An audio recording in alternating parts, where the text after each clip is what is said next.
नमस्कार, हमारे चैनल में आपका स्वागत है। मैं हूं रामचंद्र मौर्य।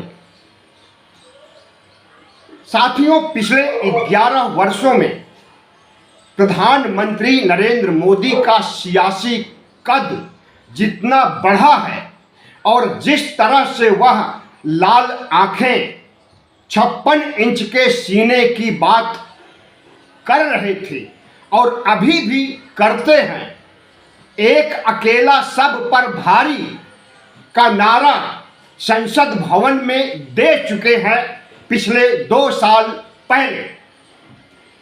आज वही नरेंद्र मोदी ट्रंप के सामने झुक गए हैं, राहुल गांधी के सामने झुक गए हैं और किसानों से भी माफी मांगने का काम कर चुके हैं।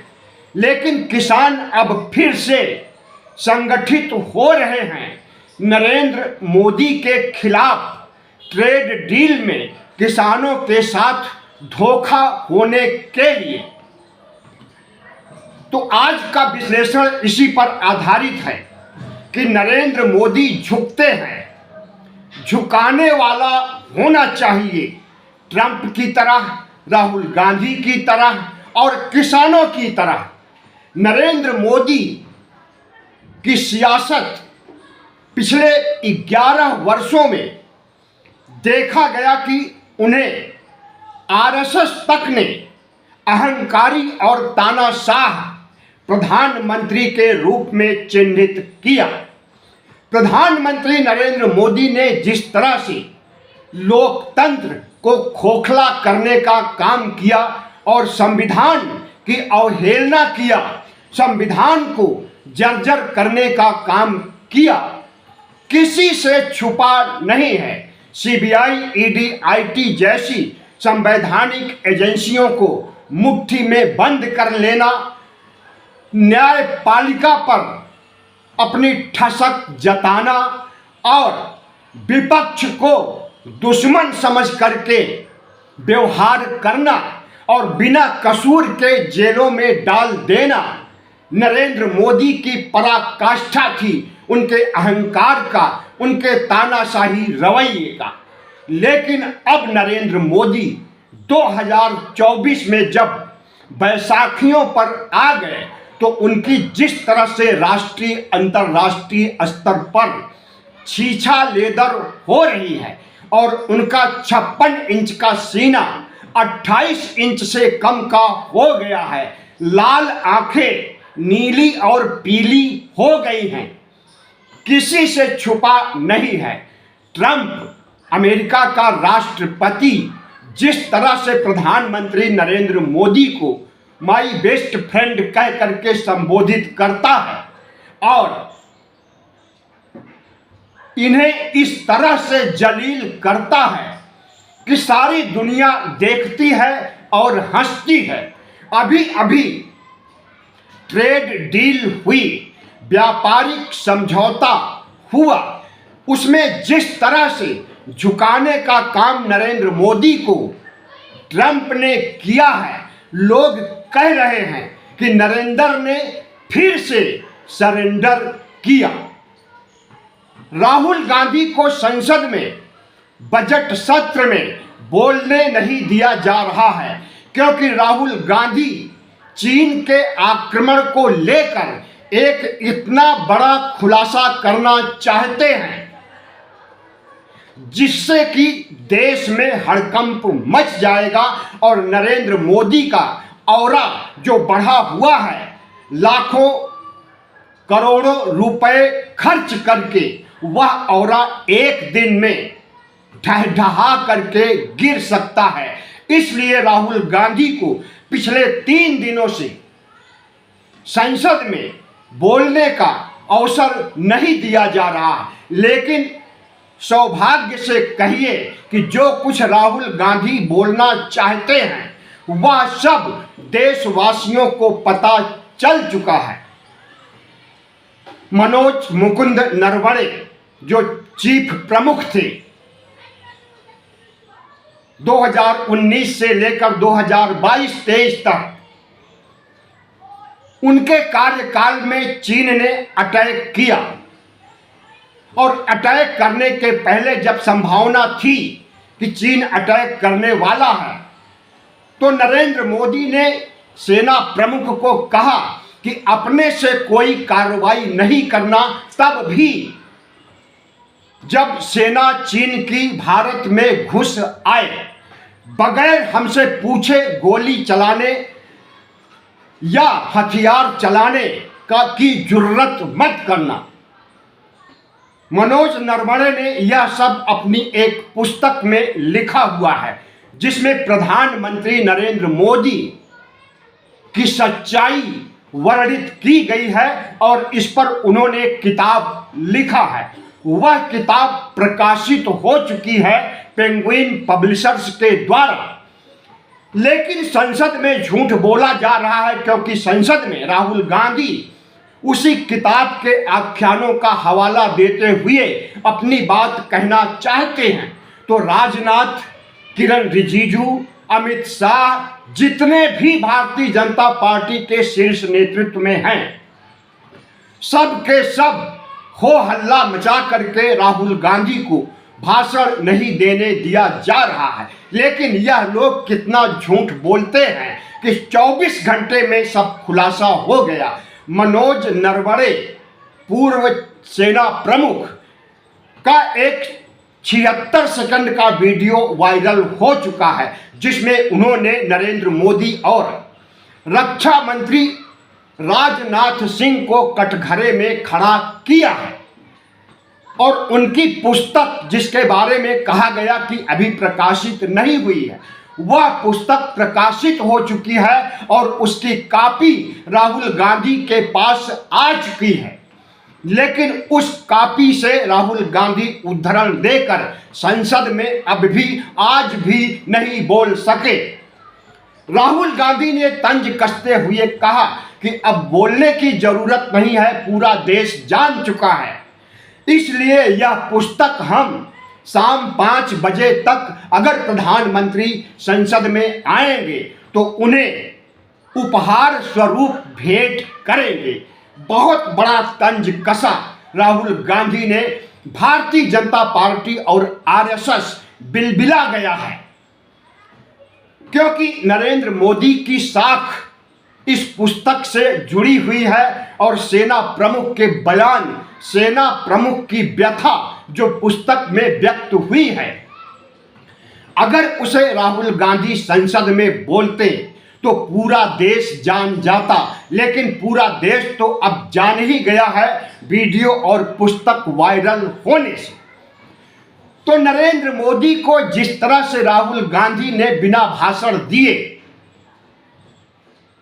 कटघरे में खड़ा कर दिया या यूं कहें कि झुका दिया। झुकता है मोदी, झुकाने वाला चाहिए। एक साथ 2 लोगों ने झुकाया, पहले ट्रंप ने, दूसरी बार राहुल गांधी ने।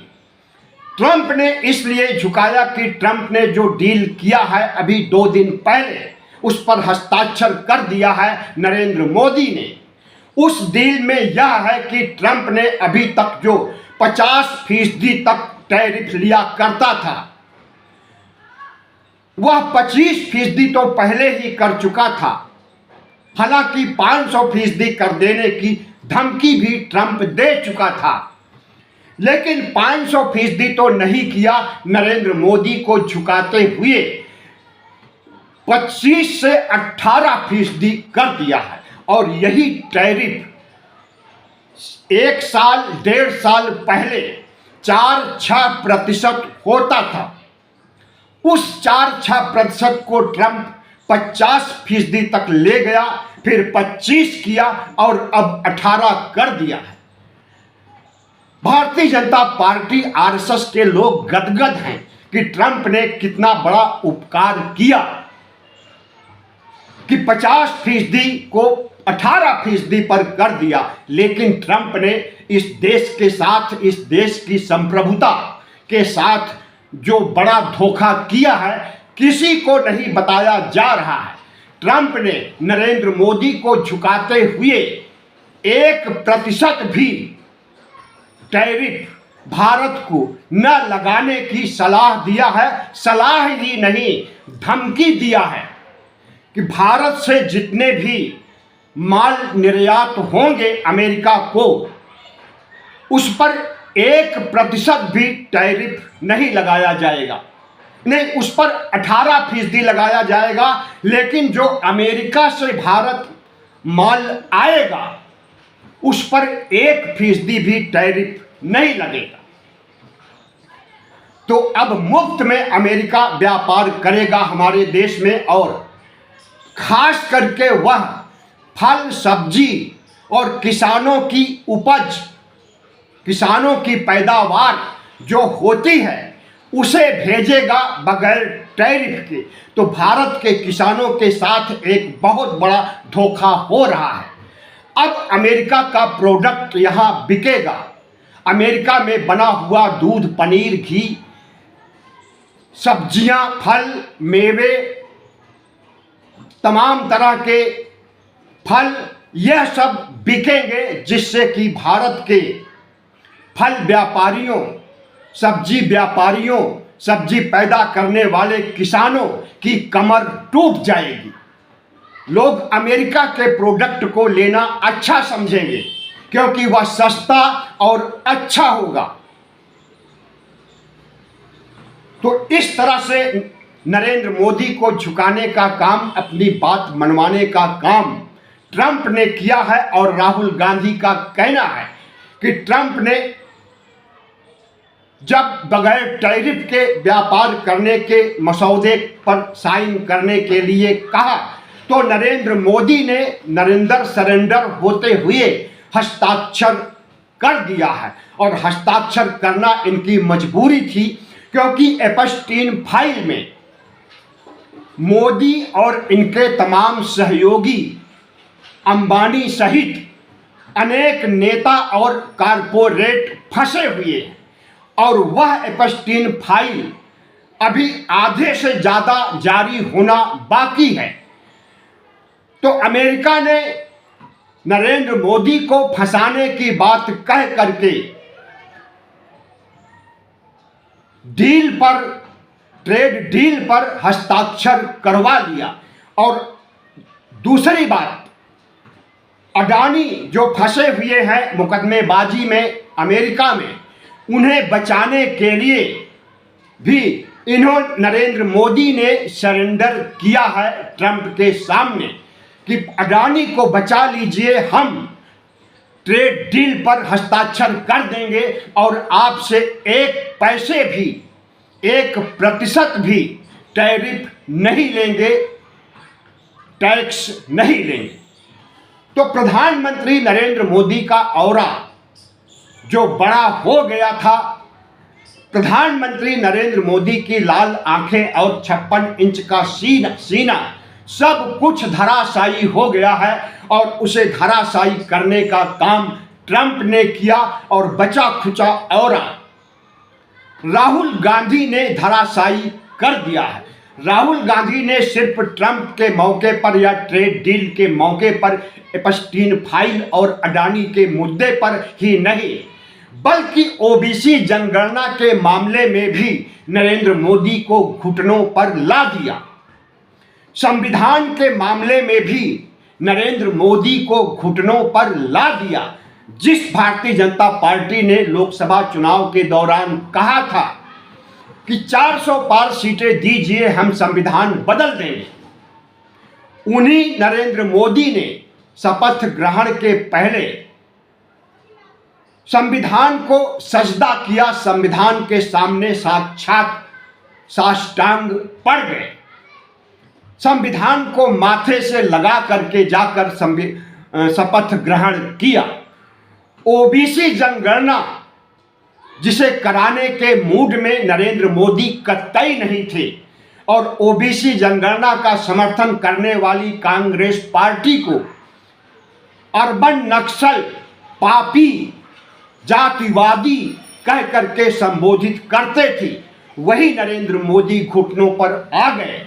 और अप्रैल 2024 में, अप्रैल 2025 में जब पहलगाम हत्याकांड हुआ था तो उसके तीसरे दिन अश्विनी वैष्णव इनके मंत्री निकल करके आते हैं और कहते हैं कि ओबीसी जनगणना कराई जाएगी, लेकिन अपनी ही बात से, अपने ही वादे से फिर से नरेंद्र मोदी पलटी मार गए हैं और 26 अप्रैल 2026 से जो जनगणना होने वाली है उसमें ओबीसी जनगणना से संबंधित एक भी कॉलम नहीं है।